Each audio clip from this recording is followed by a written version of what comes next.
pupunta ako sa bilihan ng marshmallow. Kasi naman, paubos na naman ang mga stock ko. Nagtitinda kasi ako ng marshmallow. Dito makikita nyo na namimili na ako. Hindi ako makapag-isip kasi napakarami.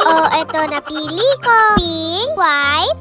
Ang kaso lang, hirap akong hawakan. Kaya eto, kukuha ko ng basket. Aba, hindi ko naman kaya yan. 4 kasi ang bibilin ko.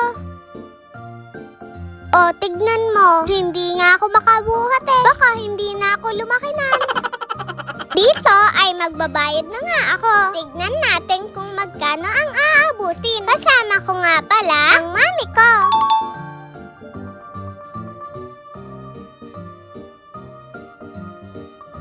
Nililista na po ni ate ang mga pinamili ko. Sinabi ko nga po pala na iba ang maliit ang pinamili ko para hindi ako mahirapan sa pagbubuhat. Akala mo naman talaga na siya ang magbubuhat Mami ko naman ang magbubuhat.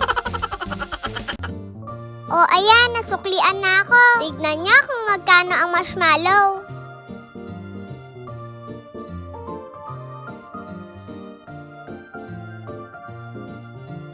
Ang grand total namin ay 472. Pinakita ko nga pala kay Kuyang Guard ang resibo ko para naman makuha ko ang malos na in-order ko. Thank you po, Kuya Guard. Pupunta na tayo sa next stop.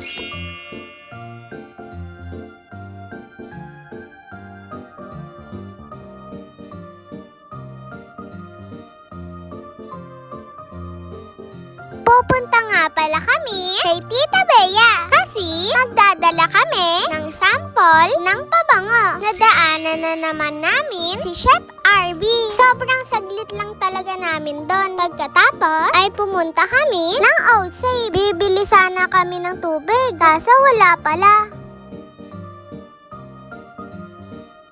Kaya umuwi lang din kami. Bago kami umuwi, ay dumaan kami sa Salandanan Kitchen. Ano raw? Salandanan Kitchen. O-order kami ng ulam.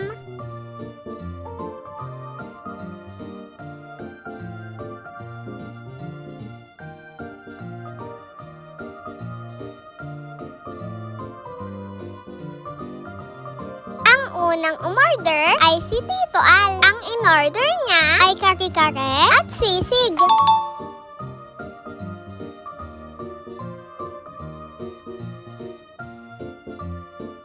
Dito ay pinili ko ang kare-kare na may lechon tuwalya. 160 yon. Nagbayad na ako at nasuklian na rin.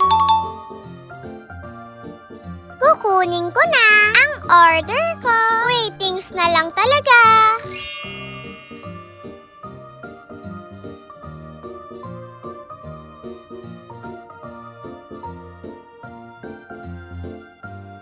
Sayang at hindi ako nakapagdala ng stickers ko. Tignan niya ang daming sticker ng mga vlogger. Next time, babalik ako. Pagdidikit din ako dyan. Antayin niyo ako.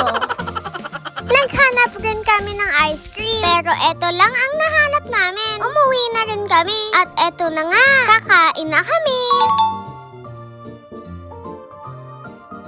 Salamat sa pagsama sa akin. Yun lang.